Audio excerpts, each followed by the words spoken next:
Dale, Pancho. Está bien. Ya, yo voy a hablar. David, ¿me escuchas? Yo voy a tomar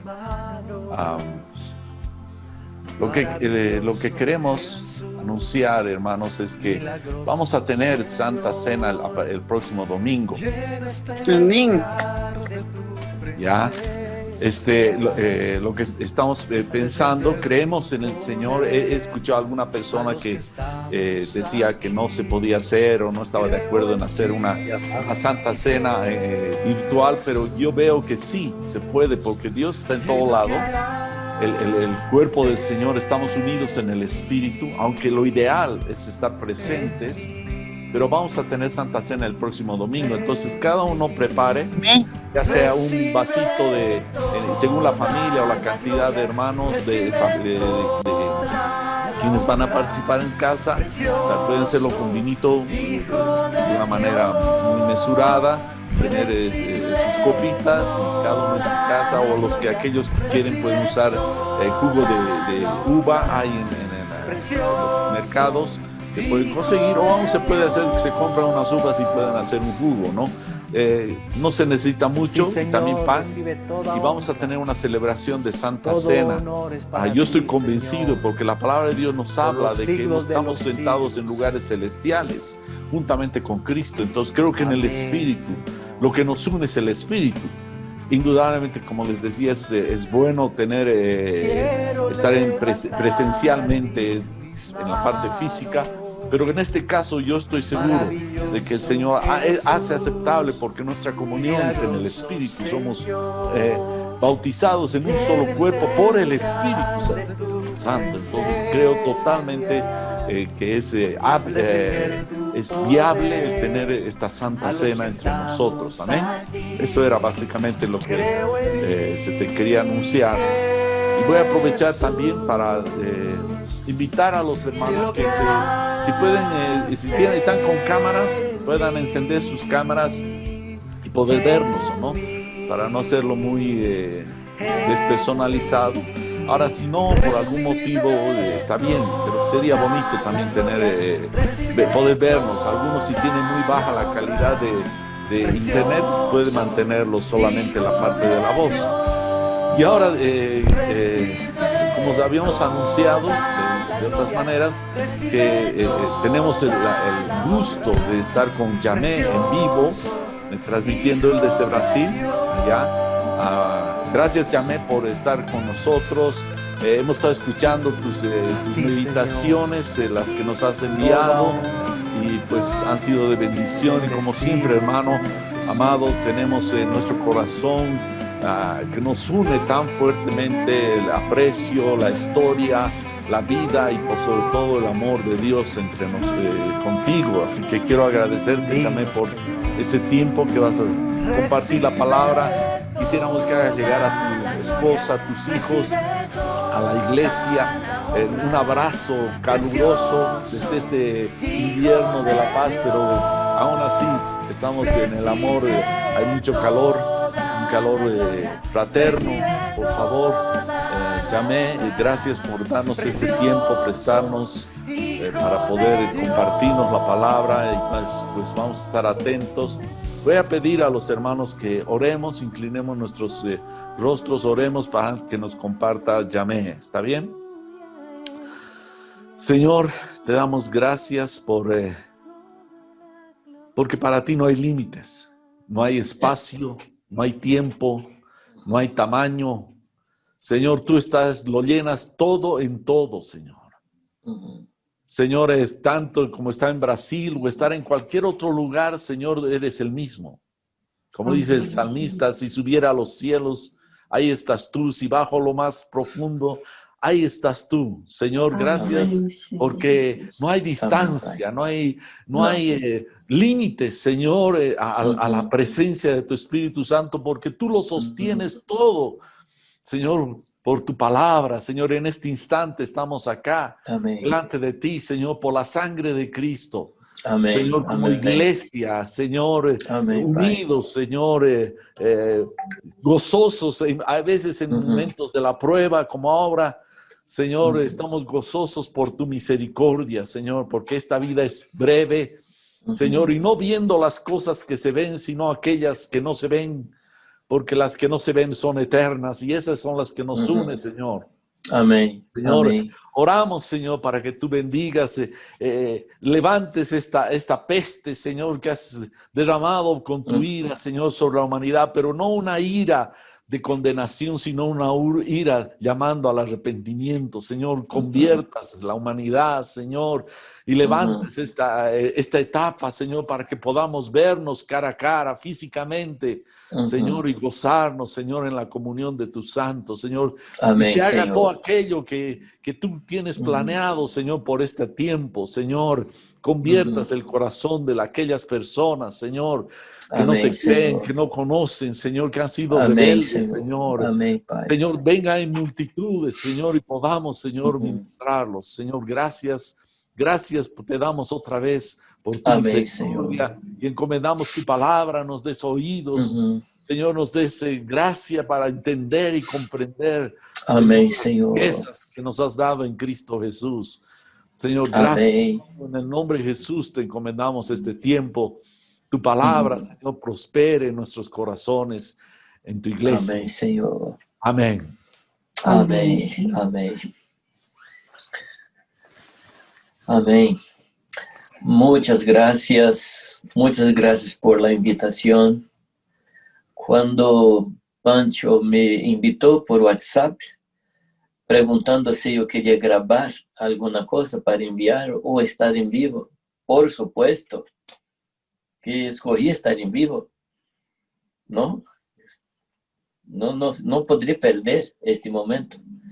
Ahora, infelizmente, no vamos a comer después de este culto una salteña, alguna cosa así, pero nos resignamos, ¿no? A no comer una salteña. Bueno, es muy lindo. Les extraño harto, les extraño mucho. Que Dios nos bendiga.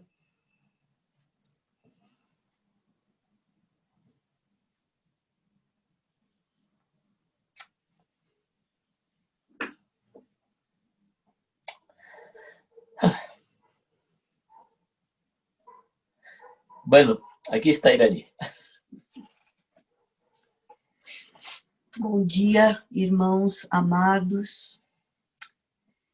É muito bom para mim, eu vejo como um presente de Deus. Um regalo de Deus. Poder ver vocês, ouvir vocês. Eu creio que é uma demonstração muito grande do amor de Deus por nós.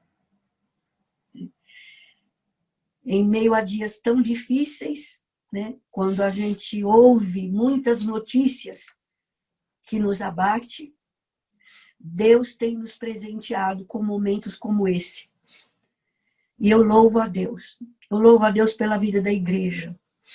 A igreja do Senhor Jesus é maravilhosa. É maravilhosa.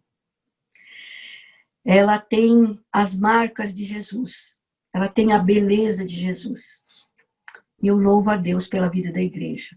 Louvo a Deus pelo privilégio de, mesmo em meio a dias tão difíceis, nós, no meio da igreja, podemos gozar de alegria, de prazer, de paz, sermos consolados, sustentados e animados pela graça e pela misericórdia do Senhor. Eu louvo a Deus pela vida de vocês. E assim que Deus permitir, vamos nos encontrar pessoalmente e vamos nos abraçar. Amém? Que Deus lhe bendiga. Amém. Aqui está a Irani. Passamos um tempo muito difícil, porque Irani contraiu o Covid, e foi um tempo que Llegué a pensar que Dios iba a promoverla y dejarme aquí solito, pero Dios me bendijo y ha dejado un tiempo más para servirnos juntos al Señor. Bueno, quería hablar un poquito con usted al respecto de sufrimiento, de la cuestión del sufrimiento humano. Quiero hablar un poco. Es una charla muy larga, pero quiero hablar un poquito sobre esto y dejar, ¿no? Permitir que nuestro corazón pueda oír al Señor sobre esto. Bueno, estamos en un tiempo de gran sufrimiento, de gran tristeza, ¿no? Perdemos personas, perdemos amigos. En Bolivia, ¿no? Más de 100 pastores se fueron. Y esto me impactó alto, porque ¿cuánto tiempo se toma para formar un pastor? 10 años, 15 años y 100 pastores. Entonces es un sufrimiento muy grande para la iglesia, ¿no? No estoy aquí disminuyendo la vida de los hermanos de la congregación, pero estoy hablando de personas que ocupan una posición estratégica en la iglesia, que son los pastores. Perdemos parientes, y esa es una tristeza muy grande, ¿no? Y una otra cosa un poco más natural o psicológica, como quieran, es que nadie en 2019 ha parado con nosotros y nos preparado para este momento. Todos fomos sorprendidos, todos. Estábamos en un retiro de matrimonios en Paraná, en el día 15 de marzo. En el 16 todo paró en Brasil. Nadie nos ha preparado, nadie nos ha dicho, mira, va a suceder así, así, así, hay que tomar esta y esta posición. No, fuimos tomados de una sorpresa muy grande. Me parece que esto fue una fuente, un motivo de mucho estrés, mucha ansiedad. Eu estou falando com os presbitérios alrededor de Brasil e quando hablamos, eles me falam assim, e no primeiro momento nos sentimos perdidos. Estão falando normalmente assim. No primeiro momento, não sabíamos o que fazer. E quando não sabemos o que fazer, isto engendra em nós uma profunda ansiedade. E esta ansiedade tem a capacidade de producir en nosotros la depresión. Primero viene la ansiedad, después la depresión y después todas las otras enfermedades que son decorrentes de la depresión, ¿no? Y la ansiedad, según mi comprensión, es la tentativa de controlar las cosas. Controlar tiempo, controlar personas, controlar dinero. Y cuando no conseguimos controlar, entramos en ansiedad. El contrario de ansiedad es la fe que nos hace descansar en Dios, que a todo controla. Cuando no confiamos en la fe en Dios, intentamos controlar y cuando no conseguimos, entramos en un estrés en el corazón, en una ansiedad profunda. Y la próxima pandemia, no se asuste en hablar de próxima pandemia, que ahí está, es la depresión. Mucha gente con depresión, mucha gente. He hablado con psicólogos, con psiquiatras, y ellos me están diciendo que esa es la próxima pandemia. Mucha gente está entrando en una enfermedad mental y están buscando las oficinas de los doctores en esta área, ¿no? Ahora, ¿cómo los cristianos, cómo un discípulo ve esa situación?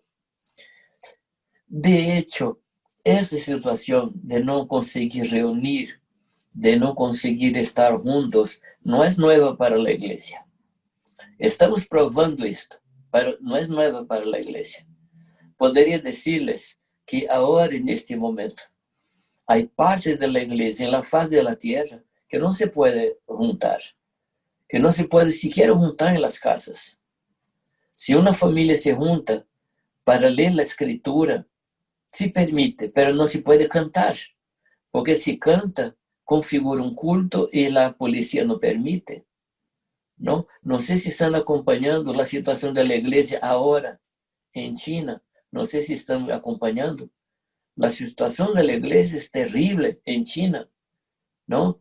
En Uzbekistán y otros países que tengo noticias y estuvo con iglesia en Uzbekistán, no se puede reunir. Entonces, esa situación de no poder juntar no es nueva. La iglesia ha afrontado esto en varias partes durante mucho tiempo, ¿no? No poder reunir, no poder salir, no poder tener este contacto que es tan lindo, tan bueno, tan precioso para nosotros. Y las cosas de la ciudad, los mercados cerrados, las tiendas. Y esto engendra en nosotros una inseguridad muy grande. Pero, ¿qué dice la palabra sobre ese tiempo? Mira, en Juan 16:33, dice que estas cosas os he hablado. Muy bien, gracias. Essas coisas os he hablado para que em mim tengáis paz. Mira, queridos, la paz não é circunstancial. La paz está dentro de uma persona que se llama Jesucristo. E aí ele pone el otro lado. En el mundo tendréis aflicción, pero confiad, yo he vencido al mundo. Muchas gracias. Entonces, Él nos avisó. Fuimos avisados. Nadie nos ha avisado de la pandemia, pero Jesús nos avisó de la aflicción. Y cuando nos olvidamos de la palabra, el sufrimiento es más grande. El otro texto que quería leer con ustedes está en Salmo 34:19. Salmo 34:19. Muchas son las aflicciones del justo, pero de todas ellas le librará Jehová. Mira, ahí nuevamente el Señor nos habla de aflicciones. Nuevamente el Señor nos avisa. Es decir, que no fuimos tomados de sorpresa en relación a las aflicciones, ¿no? Pero aquí está la garantía, que Dios nos librará de todas ellas. Pero no significa que no tendremos aflicciones. Pero en medio a las aflicciones, Dios nos guardará. Esa es la promesa.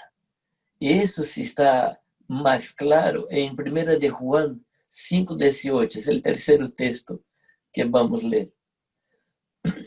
Sabemos que todo aquel que ha nacido de Dios no practica el pecado, pues aquel que fue engendrado por Dios le guarda y el maligno no le toca.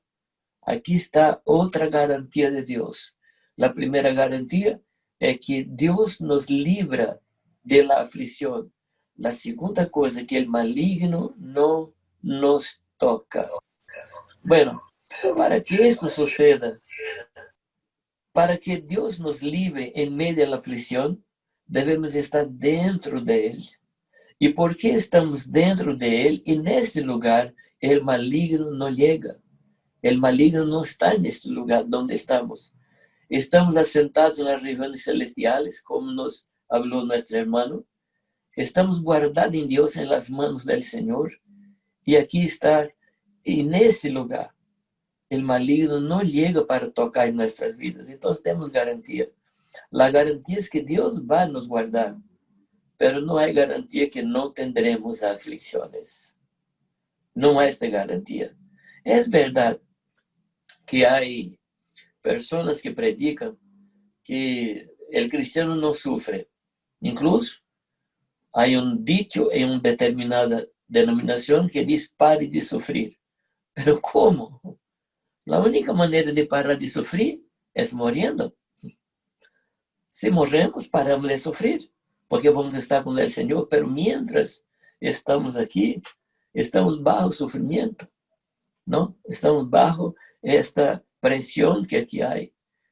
Ahora, a mí me pareció muy interesante la oración de la hermana María de Carmen, que oró a Dios, diciendo que Dios había enviado este COVID. Y Pancho también habló así. Mira, hay algunas personas que no creen que Dios ha enviado. No creen, ¿no? Pero la cuestión no es tener una seguridad si Dios ha enviado o no. Importa para nosotros cómo nos comportar en medio a esa situación.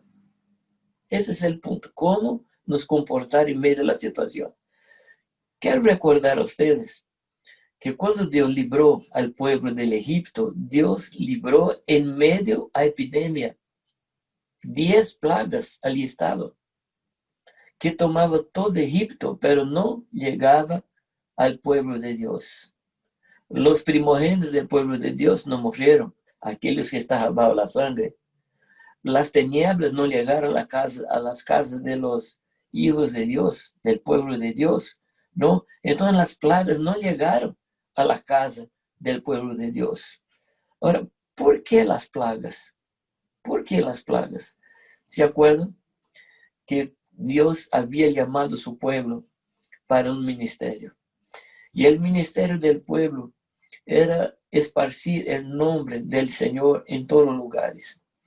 Todas las naciones de la tierra habrían de conocer la gloria de Dios.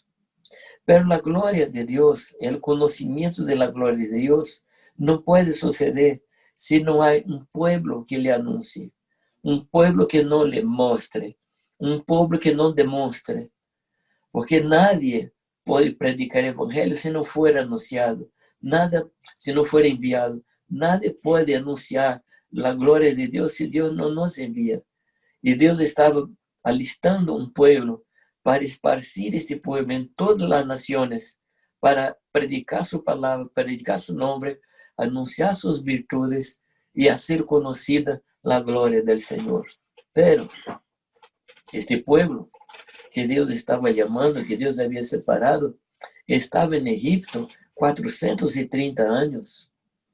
Y en 430 años adquirimos nuevos costumbres y perdemos los costumbres que teníamos. La pregunta que Moisés hace a Dios cuando Dios le envía para librar el pueblo es una pregunta que a nosotros nos parece una pregunta descabida, no sé si la palabra está correcta, descabida, impropia, ¿no? ¿Cuál es la pregunta? Si la persona me pregunta quién me ha enviado, ¿qué contesto? Parece una pregunta, pero queridos, este pueblo estaba metido en una cultura donde había miles de dioses, 430 años mezclados en una cultura tan terrible. Entonces la conciencia de Dios no estaba tan clara cuando en la misma manera de cuando fueron para Egipto. Entonces perdieron mucho conocimiento de Dios, la enseñanza de los padres, perdieron. Entonces esta pregunta de Moisés es una pregunta sincera y una pregunta muy clara, porque quería saber quién me ha enviado. Y la respuesta de Dios es muy tremenda. Dios dile al pueblo, yo soy, te ha enviado, yo soy. En esta respuesta Dios dice que Él es el único, yo soy, y los otros no son. Dios se estabelece como el único rey, como el único Señor. Y Moisés va con esta palabra de Dios. Pero como el pueblo no conocía, Dios necesitaba mostrarse al pueblo, mostrar su poder, porque aquel pueblo sería el pueblo que anunciaría la gloria de Dios, el poder de Dios. Para eso había necesidad que el pueblo tuviera contacto con el poder de Dios. Y vino la primera plaga y Faraón él se rinde y Dios dijo, no, no está listo. La segunda, Faraón se rinde y Dios dice no. Y la escritura dice que Dios va endureciendo el corazón de Faraón. Y muchas veces preguntamos, ¿por qué Dios endurecido? Queridos, siempre que Dios interfiere en el corazón de una persona en la escritura, es en causa de una tercera persona. Dios no cambia el corazón de un hombre sin su voluntad para salvación. Pero si Dios tiene un propósito, una tercera persona, Dios agarra el corazón de ese hombre y usa como Él quiera. Dios no quería mostrarse a Faraón. Dios quería glorificarse a través de Faraón, como está escrito. Entonces, cuando Faraón se rendía, Dios pensaba, permítame imaginar esto, Dios pensaba, mi pueblo no está listo, necesito una plaga más, necesito otra plaga, hasta la 10ª plaga. Cuando el pueblo estaba siendo sacudido, cuando el pueblo estaba siendo movido por el poder de Dios. Y la última y peor plaga, la muerte de los primogénitos. A la tardecita, Dios manda que el pueblo separe el cordero. Y este cordero iba a ser muerto en esta noche. Y fue una noche tremenda. Una noche que nunca se repitió. Una noche que nunca hubo otra igual en la historia de la humanidad. Porque en una noche, un pueblo que era esclavo se cambia en una nación libre. Un pueblo que no conocía totalmente al Señor pasa a conocer. Un pueblo que no tenía experiencia con el Cordero pasa a conocer el Cordero. La sangre en las puertas decía, yo pertenezco a la nación de Dios. Había sangre en una puerta, en otra no, en otra más adelante había sangre en la puerta. Aquel sangre en aquellas puertas decía que estas puertas, estas casas, hacen parte de la nación de Dios. Entonces, en una noche nace una nación. Y Pancho, interesante que la Santa Cena, la primera Pascua, ela fue promovida por familia. Entonces es muy natural, es muy normal, es muy importante que celebremos la Santa Cena en el contexto de las familias, porque empezó así, empezó en la Pascua en medio a las familias. En esta noche, el pueblo que era esclavo se cambia en nación. En esta noche, este pueblo anuncia un nuevo tiempo. Aquella noche fue el primer día del primer mes del primer año. Todas las cosas comienzan en la Pascua. Ahí está. Y fue en medio a una epidemia, en medio a un momento de plaga, que la nación de Dios conoce quién es el Señor.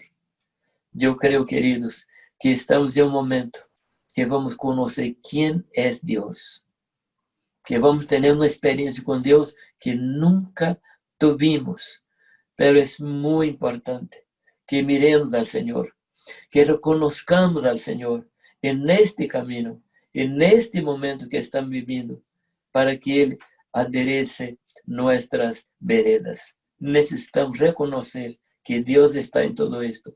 Si Dios ha enviado el COVID, bien. Si el diablo ha enviado, bien. Pero Dios está en esto, porque nuestro Dios es soberano y tiene en sus manos el control de todas las cosas.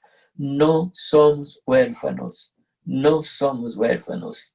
Somos de la familia de Dios y Dios está sobre nosotros, controlando todo, todo. Que Dios pueda llenar nuestro corazón de esta certeza, porque Dios es nuestro Dios, el Dios de las naciones, el Dios que a todo puede hacer todas las cosas que Él quiere hacer. Muy bien, queridos, en esta confianza debemos permanecer en este tiempo.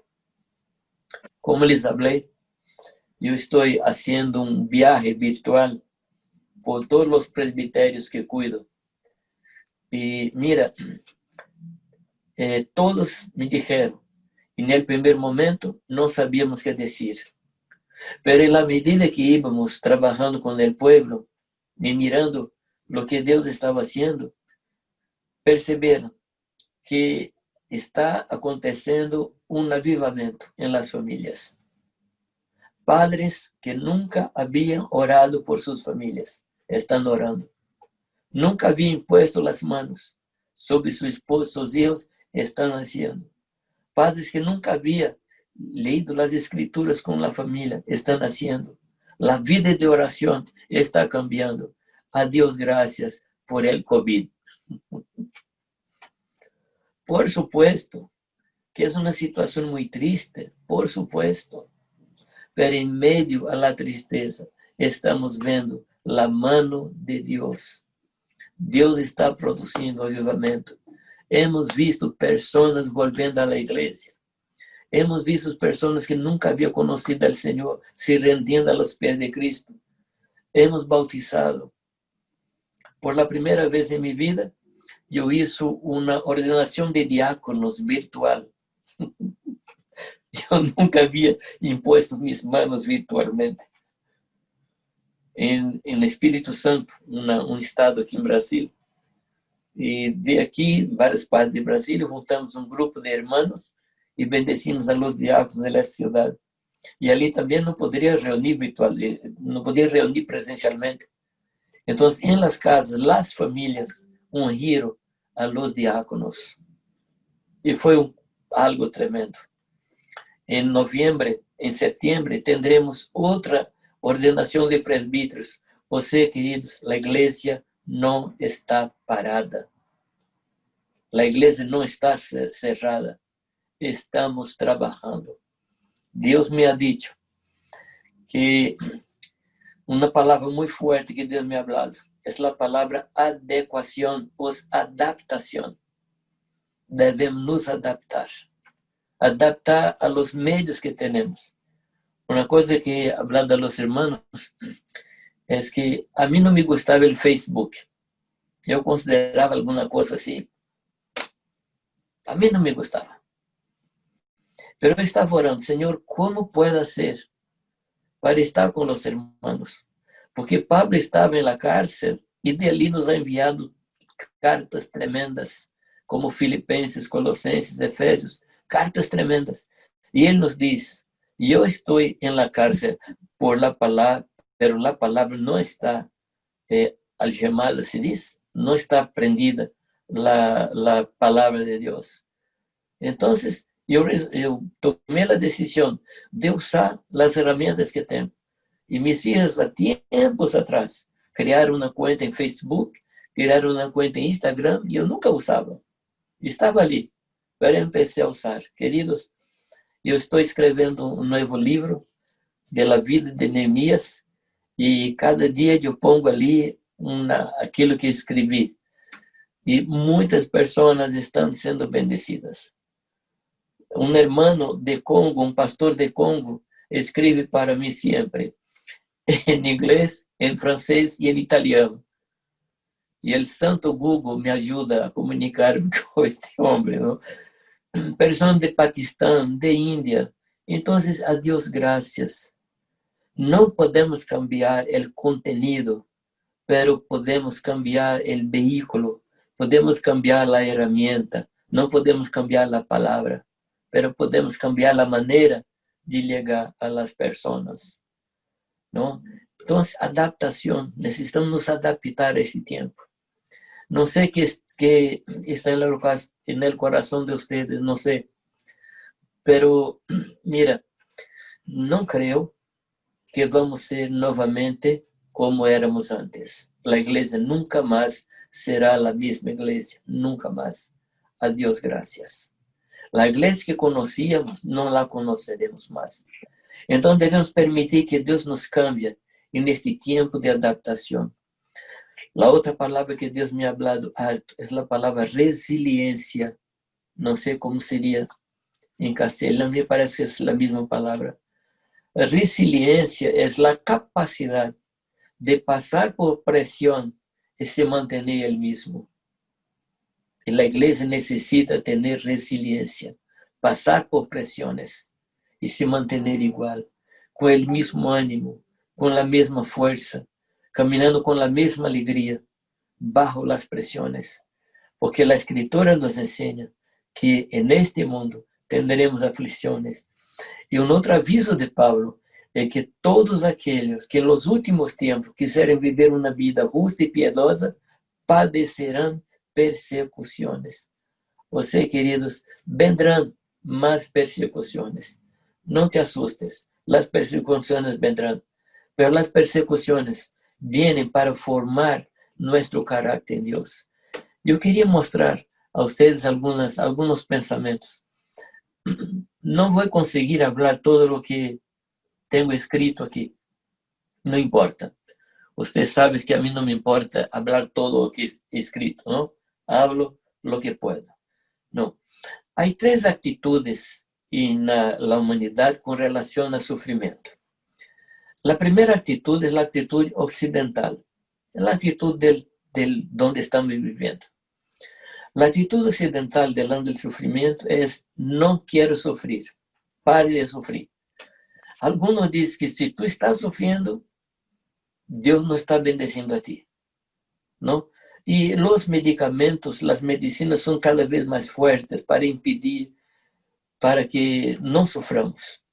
Entonces huimos del sufrimiento. Los padres trabajan para que los hijos no sufran, ¿no? De todas las maneras queremos huir del sufrimiento. Una otra actitud es la actitud del pueblo oriental, de la Asia. Y allí es muy enseñado que el sufrimiento hace parte de un karma. ¿Sabe qué es karma, no? Karma es un destino inmutable. Entonces tú estás sufriendo, no puedes hacer nada para escapar del sufrimiento. Yo percibo que algunos creyentes, algunos hermanos tienen esta mentalidad. No, sufrimiento que viene, y también no hacen nada para escapar del sufrimiento. Es decir, tienen una cabeza de religión oriental. Entonces estamos hablando de Occidente, estamos hablando de Oriente, pero ¿cuál es la actitud de un discípulo? ¿Cuál es el corazón de un discípulo con relación al sufrimiento? Yo creo, queridos, que debemos comprender cuál es el propósito de Dios. Porque como dice Romanos 8, 28 y 29, todas las cosas contribuyen para bien de aquellos que aman al Señor y que son llamados según su propósito. O sea, todas las cosas, todas las cosas. Todas las cosas incluyen el sufrimiento. Y el versículo 29 de este texto apunta para qué estamos pasando en lo que estamos pasando. Porque a los que antes conoció, también los predestinó para. Ahí está nuestro destino. Ahí está nuestro objetivo. Esta preposición para, que fuesen hechos conformes a la imagen de su Hijo, para que Él sea el primogénito entre muchos hermanos. Este texto está hablando del motivo de las cosas que suceden con nosotros. Hay un objetivo. Y el objetivo es que seamos conformados a la imagen de Cristo. Que seamos conformados con aquilo que Cristo es. Queridos, va a llegar un día que vamos ver en su venida Cristo como Él es. Como Él es. Vamos a ver. Con nuestros ojos abiertos, vamos a ver Cristo como Él es. Y ¿sabe qué más? Y nosotros seremos como Él es. Entonces, vale la pena lo que estamos pasando en vista del trofeo, en vista de aquilo que nos aguarda, que seamos parecidos a Cristo. Entonces, necesitamos tener en nuestro corazón este blanco, porque este blanco va a producir en nosotros una cosa muy, muy, muy, muy importante, que es la esperanza. La esperanza. Hoy día, yo veo personas que están perdiendo la esperanza. Y cuando una persona pierde la esperanza, pierde la razón de vivir. Lo que nos sostiene en la vida es la esperanza. Las cosas que estamos mirando. Y la esperanza es hija de la fe. Cuando confiamos en la palabra de Dios, esta palabra engendra en nosotros esperanza. Bueno, déjame seguir un poquito adelante. ¿Por qué sufrimos? Yo estaba buscando en las escrituras y en la vida cuáles son las causas de sufrimiento. ¿Por qué sufrimos? La primera fuente de sufrimiento es el pecado. Las cosas que practicamos tienen sus consecuencias. Como se dice en castellano, no sé si hay este dicho, como se decimos en portugués, no sé si hay este dicho en Bolivia, sácase el clavo, pero el hueco se queda. No sé si hay el mismo ahí. Tú puedes sacar el clavo de la madera, pero el hueco ahí está, ¿no? Dios perdona nuestros pecados, pero la consecuencia del pecado en nuestra vida, ahí está. Sufrimos la consecuencia. Entonces, una fuente de sufrimiento es el pecado. Los pecados que cometemos siempre traerán un choque, un ataque, una consecuencia a nuestras vidas. Cuando David no fue a la guerra, y el texto dice que en el tiempo que los reyes salían a la guerra, David no fue. Y usted conoce la historia. Estaba en la tarde, tranquilo en la casa, va a su ventana y ve una señora que está así duchando. Y ahí sucede este problema terrible. No voy a entrar en esa historia porque es una historia, infelizmente, muy conocida. Cuando Saúl ele practica el pecado de hechicería, él sufre las consecuencias. Entonces, la primera fuente de sufrimiento es el pecado. Es la más grande, más fuerte fuente de sufrimiento. Fuente se dice, ¿está correcto? La segunda fuente de sufrimiento es decisiones equivocadas. Decisiones equivocadas. Cuando tú tomas una decisión equivocada, tú sufres las consecuencias. Por ejemplo, Abraham estaba en un momento de gran hambre en Israel, en la Palestina. ¿Qué hace Abraham? Toma su familia y van para Egipto. Y usted conoce la situación.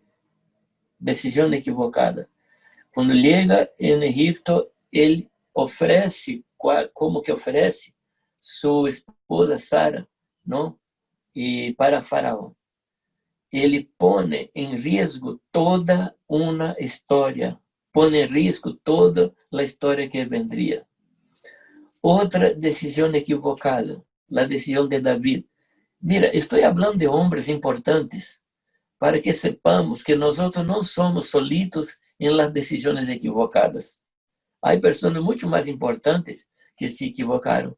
Quando David intenta trazer a arca para Jerusalém, ele usa carros de bois para trazer a arca. E não era esta a vontade de Deus. Qual foi a consequência? Uzá morreu em consequência da decisão equivocada de David. Agora, é muito importante dizer, neste momento, que Deus não se alegra com o sofrimento de seus filhos. Deus não se alegra, porque nosso Deus não é sádico. Nuestro Dios no se alegra cuando ve sus hijos llorando. Todos los padres saben que necesitan disciplinar a sus hijos y los buenos padres disciplinan a sus hijos. Pero en el momento de la disciplina sufren los hijos y sufren los padres también. Y no sé quién más sufre, si nosotros que estamos aplicando la disciplina o ellos que están sufriendo la disciplina. De la misma manera, Deus a ele não lhe gusta, não lhe alegra a disciplina que ele aplica em nós outros, não? É muito importante que compreendamos isto, que Deus não tem prazer no sofrimento de Cristo, no sofrimento del cristiano. Bueno, outra causa de sofrimento é por causa do evangelho. Quando tomamos posição com relação ao evangelho, as forças de oposição se levantam contra nós outros. Y Satanás viene con mucha fuerza. Aquí hay una ley de física que yo considero que las leyes de física son leyes espirituales que el hombre puso el nombre, leyes de física. Y aquí hay una ley de la acción y de la reacción. Todo movimiento provoca un movimiento opuesto en el mismo sentido, en dirección opuesta, con la misma fuerza. Entonces, cuando tú tomas la decisión de ser una persona santa, Satanás va a se levantar en contra de ti. No te sorprenda, no te sorprenda. Si tú tomas una posición de ser más cristiano, más santo, más discípulo, seguro que Satanás va a levantarse contra ti. No te asustes, eso es normal, es la ley normal de la vida. Y otra fuente de sufrimiento es que Dios usa el sufrimiento para formación de nuestro carácter y el fortalecimiento de nuestra vida, de la vida de Cristo en nosotros. No sé si algún momento tú has fincado, has puesto un poste, no sé cómo se llama, una columna de madera para construir alguna cosa. Primero tú haces el hueco, pone esta columna de madera, este palo, y ahí pone la tierra y golpeas para firmar. El sufrimiento es para firmar, no para nos derribar, para nos firmar. Hay cosas que acontecen con nosotros que muitas vezes não compreendemos. E aqui é uma outra fuente de sofrimento. Que aprendamos a consolar a las pessoas. Muitas vezes passamos por situações de sofrimento e pensamos, é Satanás. E expulsamos e echamos e não sucede nada. E pensamos, pode ser pecado. E entramos en una encuesta, en una investigación para saber dónde es el pecado en nuestras vidas y no encontramos nada. Y nos quedamos un poco sorpresos, un poco sin saber qué hacer. Pero hay un texto en la Escritura que dice que nosotros consolamos con las consolaciones que recibimos. Uno no puede consolar si antes no fue consolado. Y para que seamos consolados, debemos pasar por tribulaciones. Porque en la tribulación Dios nos consuela y ahí podemos consolar a los otros. Entonces hay situaciones donde no hay pecado, no es Satanás, es Dios nos poniendo en una prueba, en una tribulación para nos enseñar a comprender, nos enseñar a consolar a las personas. Eu llamo esta prova de curso de consolação. Então, Deus nos está ponendo na classe e estamos aprendendo a consolar as pessoas. E quero dizer-te que neste curso há grado, há pós-grado, há maestria, até que aprendamos a consolar as pessoas em todas suas aflições. Então, esse é outro motivo de sofrimento. Outro motivo de sofrimento es para que nosotros no seamos soberbos. ¿Se dice soberbos? La soberbia, soberbios. No puedo entender. La humillación nos hace sentir pequeños. Y la soberbia nos hace pensar que somos grandes. ¿Tú te acuerdas del momento cuando Pablo dice que vino un mensajero de Satanás, un espino en la carne, y él explica que él recibió de Dios muchas visiones, mucha revelación, pero para que él no se cambiase en soberbio, ¿qué hace Dios? Le envía un espino en la carne.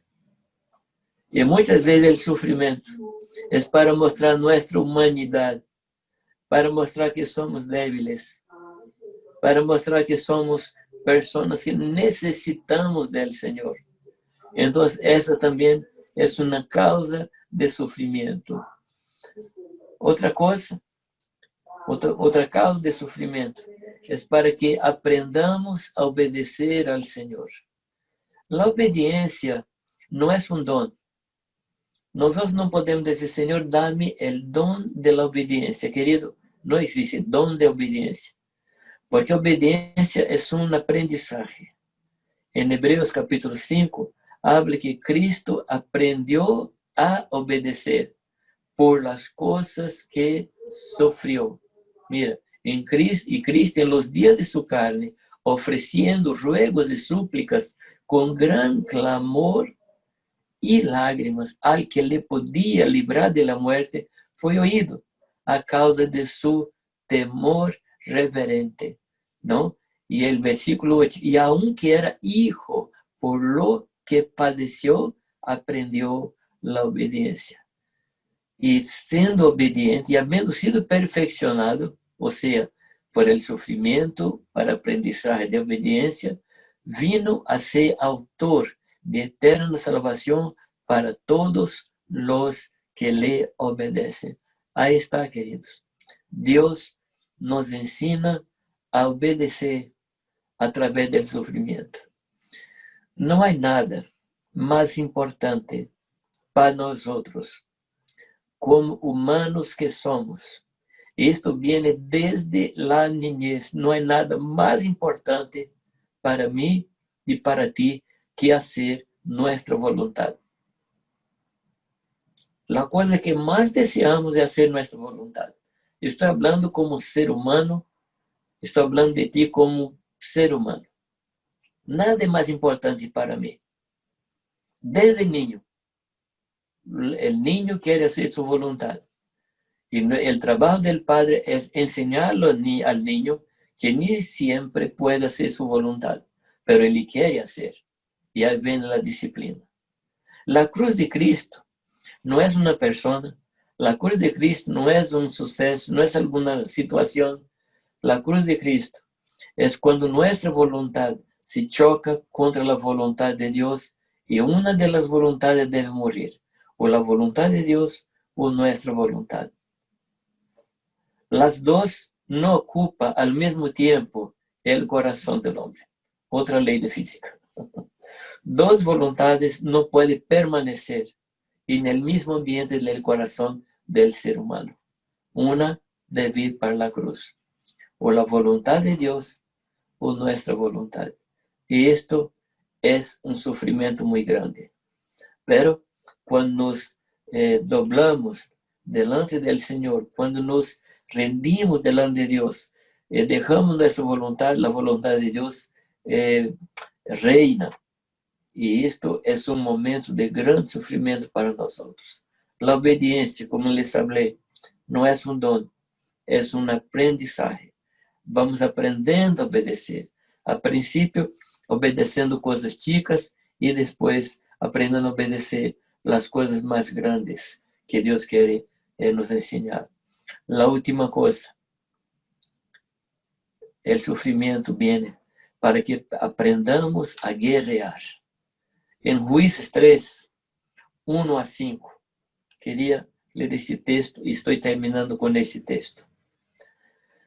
Estas pues son las naciones que dejó Jehová para probar con ellas a Israel, a todos aquellos que no habían conocido todas las guerras de Canaán. El 2, solamente para que el linaje de los hijos de Israel conociese la guerra, para que la enseñase a los que antes no la habían conocido. Los 5 príncipes, los filisteos, todos los cananeos, los sidonios, los heveos, que habitaban el monte Líbano, desde el monte de Baal-Hermón hasta llegar a Hamat, y fueron para probar con ellos a Israel, para saber si obedecería a los mandamientos de Jehová que le había dado a sus padres por mano de Moisés. Así, los hijos de Israel habitaron entre los cananeos, heteos, amorreos, fereceos, heveos y jebuseos.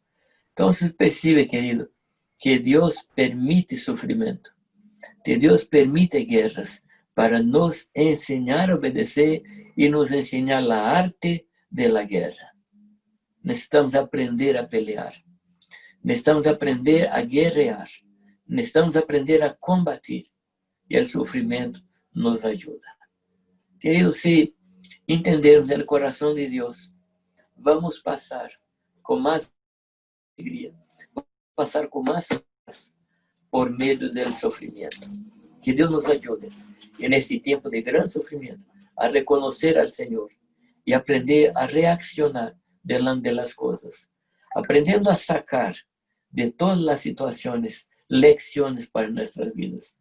Queridos, si pasarmos por este tiempo sin aprender las lecciones que Dios nos está dando, pasamos en vano este tiempo.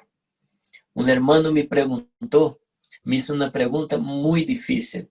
Me preguntó, Jamé, ¿tienes ideas tú de cuándo va a terminar la pandemia? Como si yo fuera un profeta, ¿no? Yo le hablé, querido, la pandemia va a terminar cuando la iglesia aprenda lo que necesita aprender. Porque vamos, el vínculo de Dios es con la iglesia. El propósito de Dios es con la iglesia. Así como el propósito de Dios en Egipto fue con su pueblo, no con Egipto, pero con su pueblo.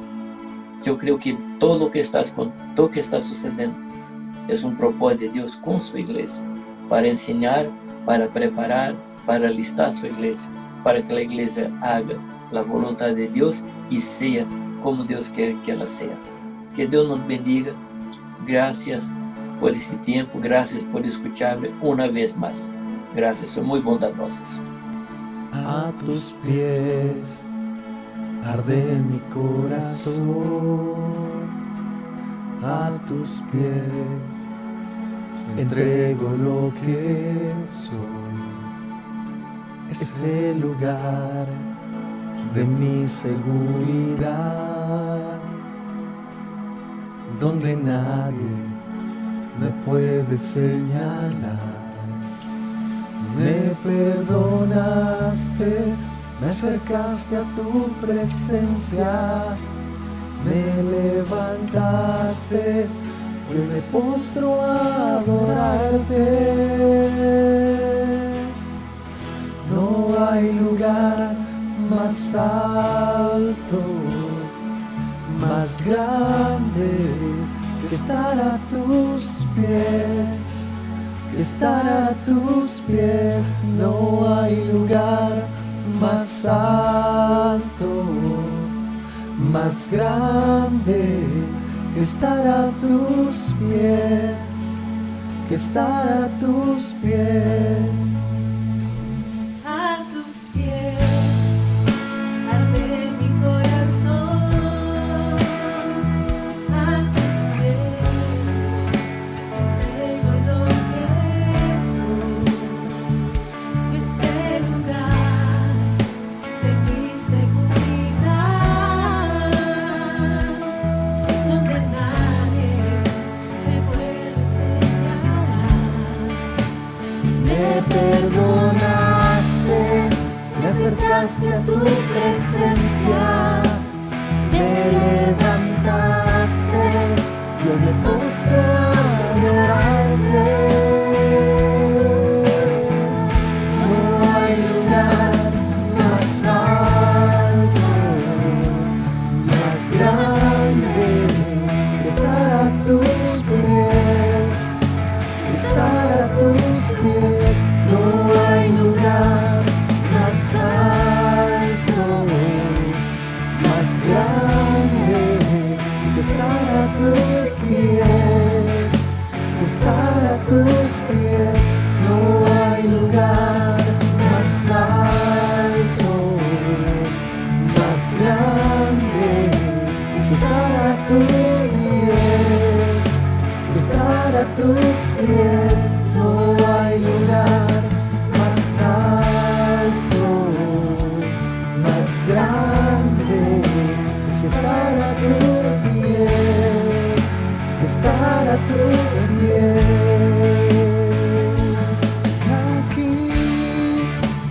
amaneceré.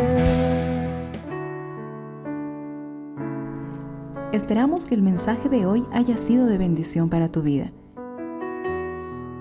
Si necesitas consejería o apoyo en oración, por favor no dudes en contactarte. Escríbenos a los siguientes números de WhatsApp. En la Ciudad del Alto, al número 719-05-791. 719-05-791. En la zona central, al número 732-11-354. 732-11-354. En la zona sur, al número 656-5973. 656-5973. Que Dios te bendiga.